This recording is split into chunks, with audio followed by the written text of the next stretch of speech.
On this episode of Postcards. I ran into the kitchen. I grabbed the butcher knife and I went the other way into the living room, and I was going to find him.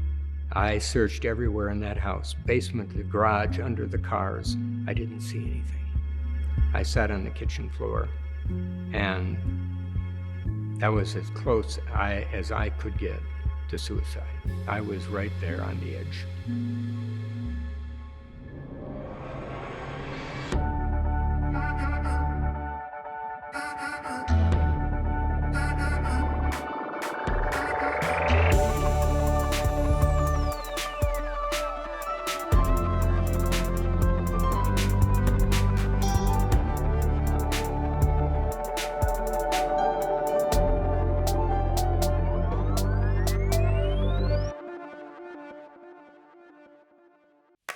Postcards is made possible by the Minnesota Arts and Cultural Heritage Fund and the citizens of Minnesota.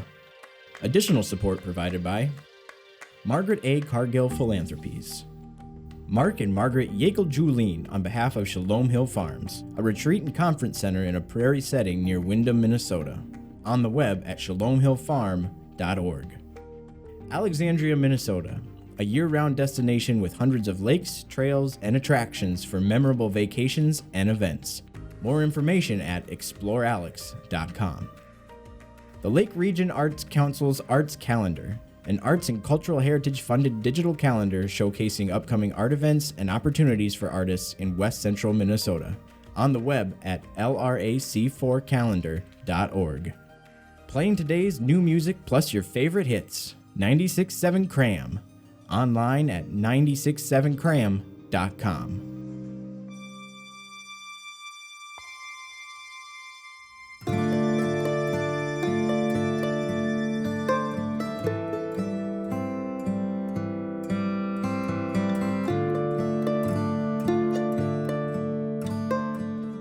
I was born and raised here in Madison. My dream was to be an art teacher, and I got an offer for a scholarship to play football at Concordia College up in Moorhead. They had a very good art program. The very last day of my sophomore year, the professor of the art department came to me and said, I'd like to give you a test. Turned out that I was red-green colorblind. He looked at me and he said, I don't see how you can teach art in high school and be colorblind.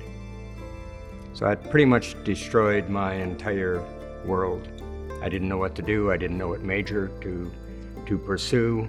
The problem was that the year was 1966, and in late September, I received my draft notice. I did not want to go to Vietnam. My dad kept telling me to join the Navy like your brothers. I didn't want to follow in their footsteps either. So I joined the Air Force.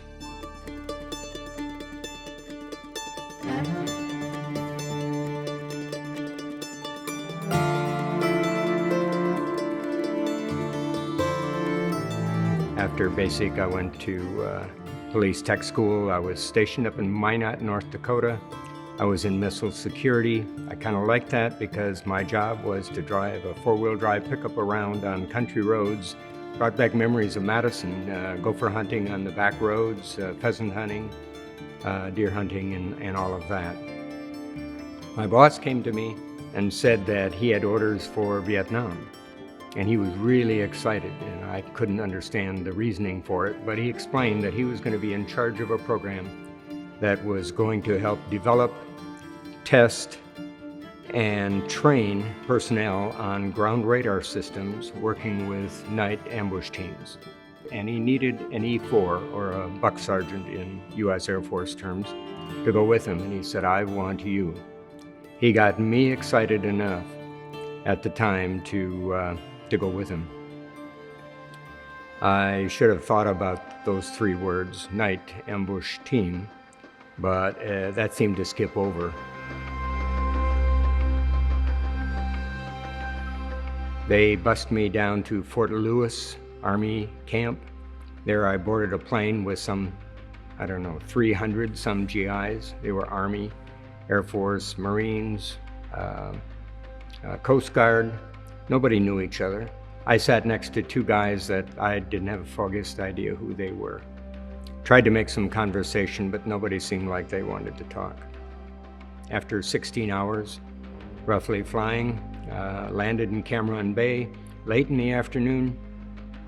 It was too late to get flights out into other areas of the country, so they put all of us, 300 and some, on cots in a hangar type of place. 3 o'clock in the morning, lights came on. A loudspeaker came and said, anybody with combat training, stand up now.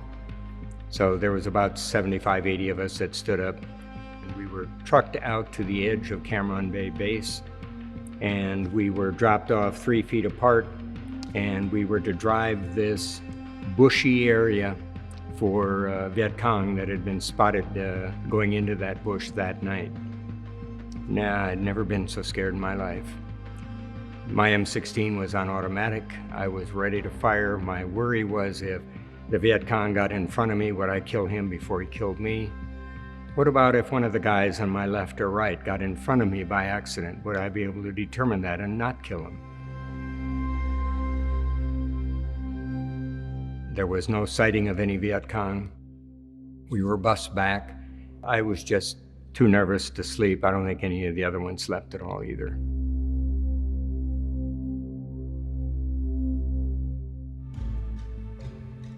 Got up in the morning, they fed us. We went to our specific areas to fly out to other areas of Vietnam. Landed in Phuket Air Force Base, Central Highlands of Vietnam. There, my name was called out, and I was asked if I qualified in an M60 machine gun, which I have.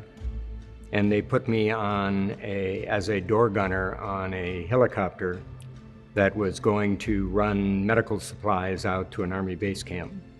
This was now about 11 o'clock in the morning.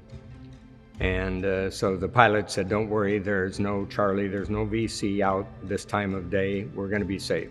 He takes off. We're 25 minutes into the flight. I was so amazed at how beautiful the country was. It was thick, dense jungle, mountaintops, just beautiful scenery. And all of a sudden, I saw holes popping up in the fuselage, and the pilot screamed over his microphone in my ear set, we've got incoming, I'm gonna roll and give you a better shot.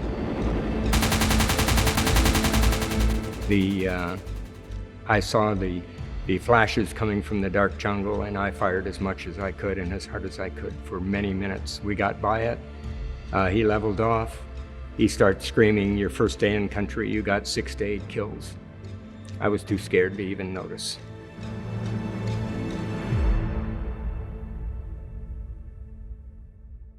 The next 2 or 3 days was more in training for myself on understanding this ground radar system. At the time, what would happen is the night ambush team would go out, they would spread out behind some bush. If they heard movement, they'd fire upon the movement, they would back up 50 yards and then reset.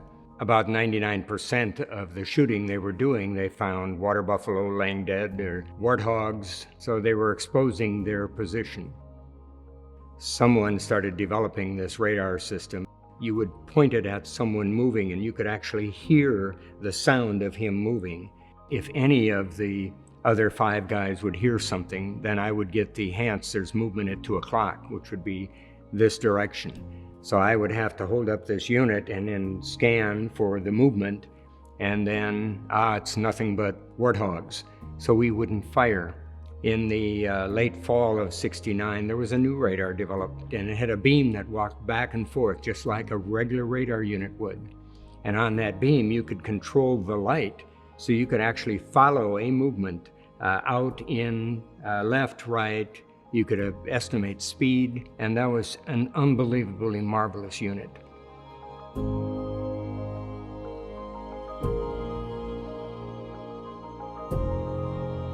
The key for a night ambush team when they came back was to take the butt end of their metal knife and hit the tower one time, and that would be just like a bell going up this metal tower.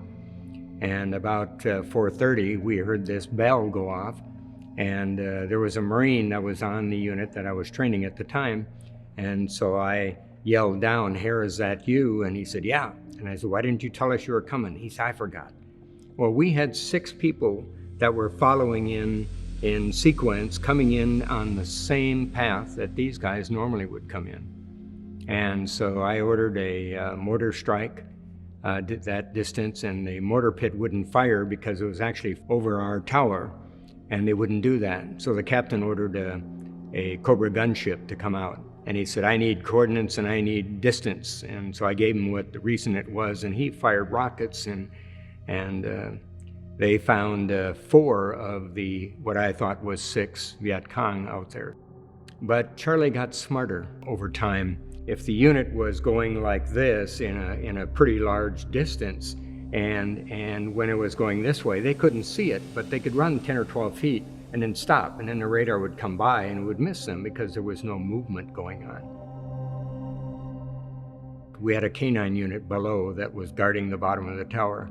All of a sudden one night, the dog alerted, and he was mad, he was upset. And I ran to the front of the tower where the one of the M60s was mounted, and I saw a Viet Cong zapper, as we called him, get caught up on concertina wire, and he set off a trip flare. I immediately started firing, and the problem is they were firing back, and so it was glancing off the steel side of the roof and ricocheting to the tin roof, and that night I laid over 4,000 rounds of ammo at them. And we got enough help in there that every one of the zappers were killed.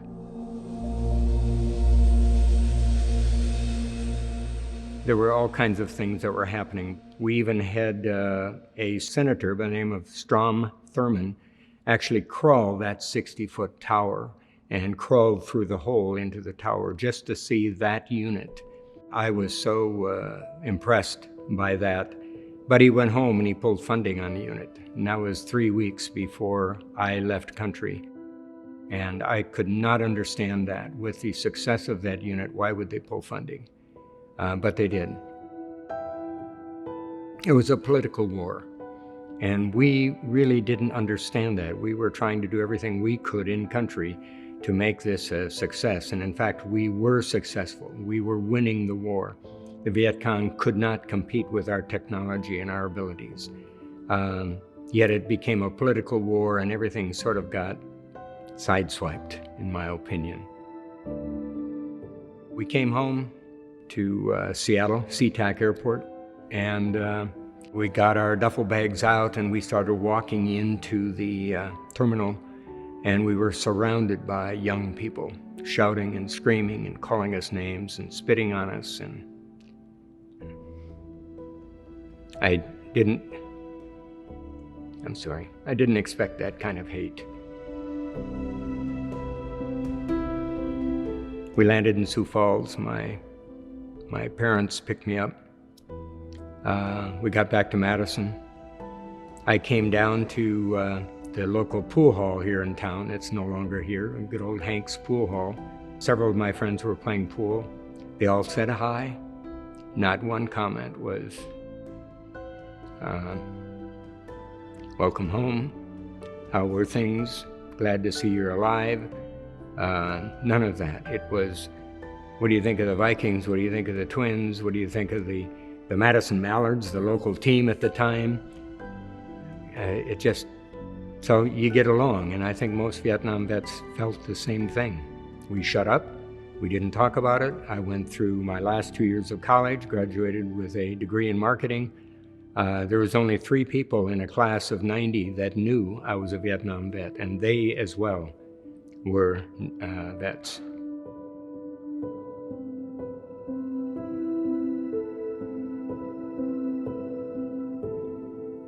I went 40 years without an issue. I did some screwy things. I had 3 baseball bats behind doors in each area of the house. I had a baseball bat under the bed. I checked the doors and the windows every night 2 or 3 times to make sure that they were locked. I understand later that that's part of the symptoms of PTSD. I was supposed to get a sleep study done, and that's fine. I went, and they wired me all up all over my body, and I went to sleep, and they woke me 2 hours later and said, wow, you have huge sleep apnea issues, so we're going to put this mask on you. and they adjusted the air pressure. And as soon as that door was closed, the bed started shaking. And I thought I was in a helicopter. And the next thing I heard was a voice, "We're taking incoming. I'm going to roll and give you a better shot." And what I saw was the flashes coming from the dark jungle. I started screaming. And they came running in. And what's wrong? What's wrong? And I said, I was in a helicopter. I don't know what was going on. Oh, you weren't in a helicopter. And they said, just lay down again. And no, I'm not going to do it. And I started ripping off these wires. And I was just as scared as the day that happened.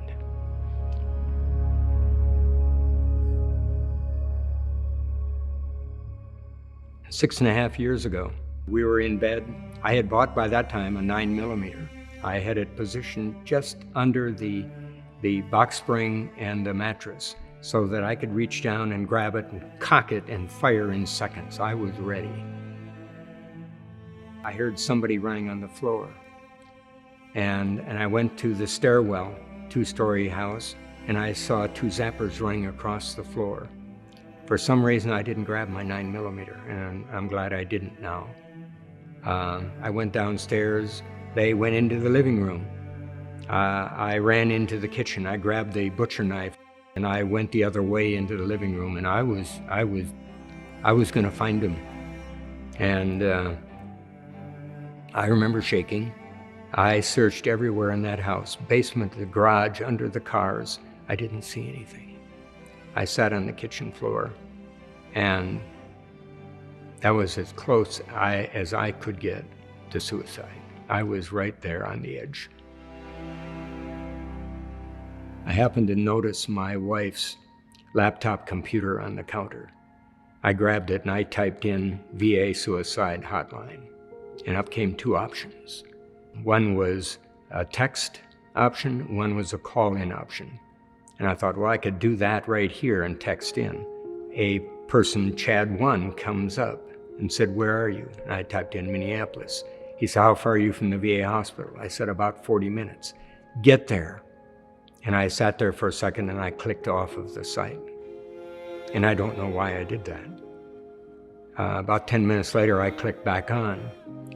To my amazement, here comes the same guy again, Chad 1. And he said, "I thought I lost you." And I said, "You just about did." I had never told my wife anything about this, not ever. And I snuck upstairs.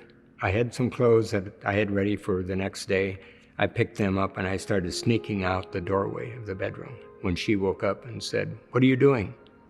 And I said, "I'm going to the VA hospital." And she said, "You're not driving. I'm driving." She drove me to the VA. We parked right in front of the area, right by the door. We walked in. The doctor was there. Then he led me into a door to meet this psychologist. I swear she was 14. And I thought to myself, how is she going to help me? She was really good.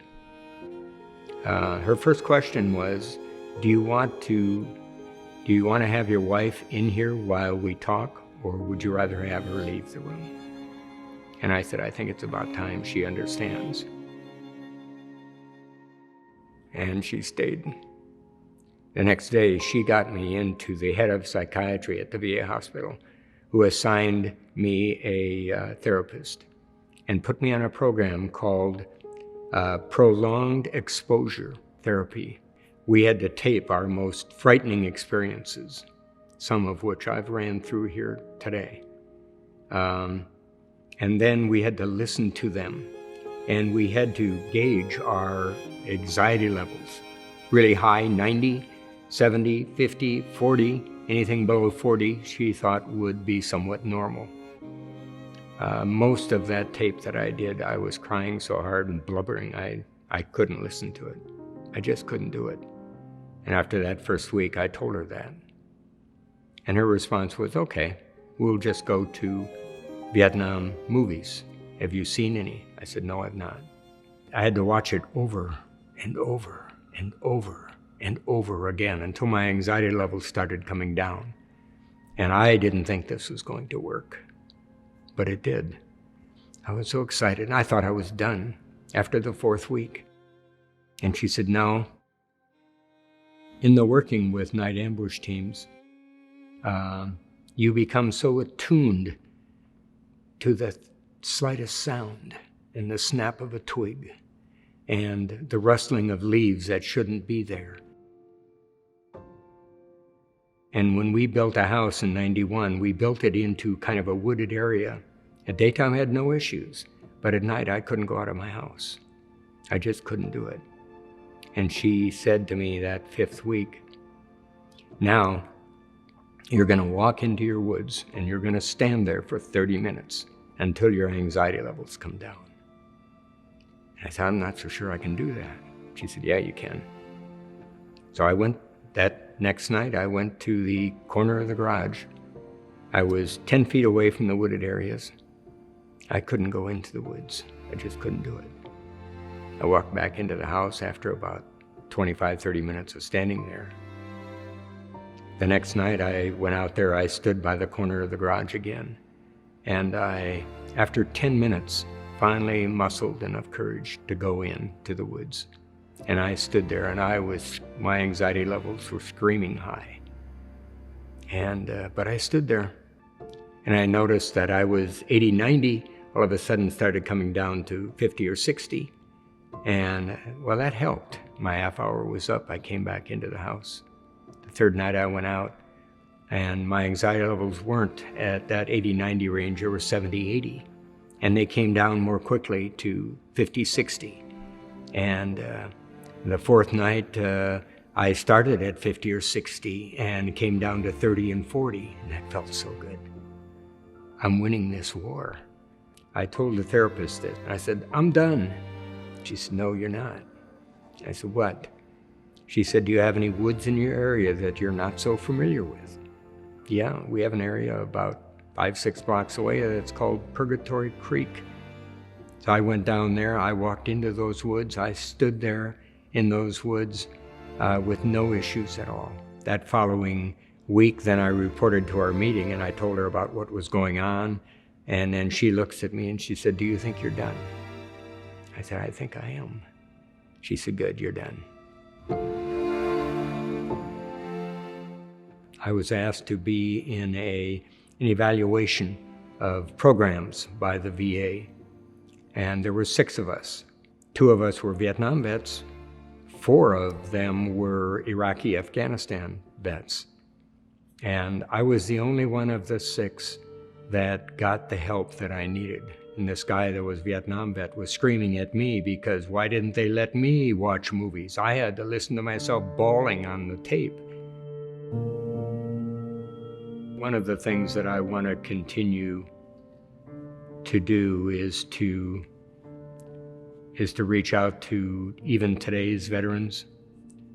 The Vietnam vets of today are still committing suicide to the tune of 20 per day. And I think that is so sad. I asked the head of the psychology department at the VA, why did it take 40 and 50 years for the Vietnam vet to commit suicide? And why is it that the younger vets are committing suicide so much earlier? And he said, why do you think? And my only grasp of that was, I think when we got home from Vietnam, we bottled everything up and we didn't allow it out because nobody wanted to talk to us about it. In today's world, it's much more accepting to talk about your feelings, to talk about what happened to you, to talk about the situations and why you have an artificial leg or an artificial arm. In the days of Vietnam, that wouldn't have even been asked. I think that once a Vietnam vet like myself got 40 years past that, you're into the point of retirement. And then I'm not traveling in business like I was. I'm home more.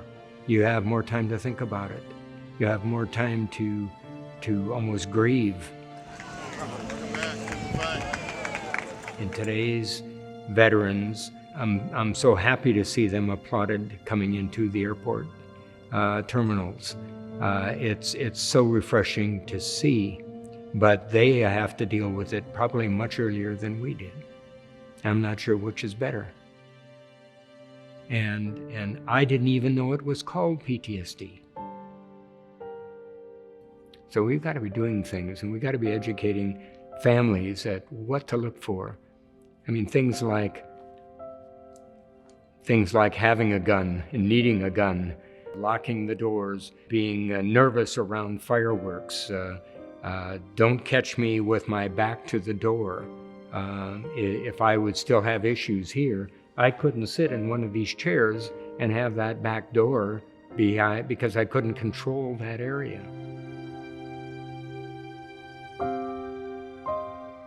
I don't know where the problem is, but we're not dealing with it very well. And that's sad, because any veteran that has been in any combat situation can have PTSD. And the suicide rate is way, way, way, way too high.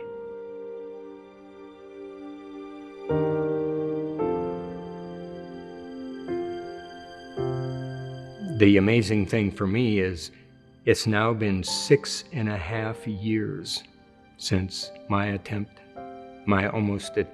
last attempt at suicide. And I've not had any flashbacks. I've not had any attempts at suicide. I walk in my woods at night with ease. I don't have any bad dreams. I don't have any nightmares. And my wife is so thankful because I did get the help I needed.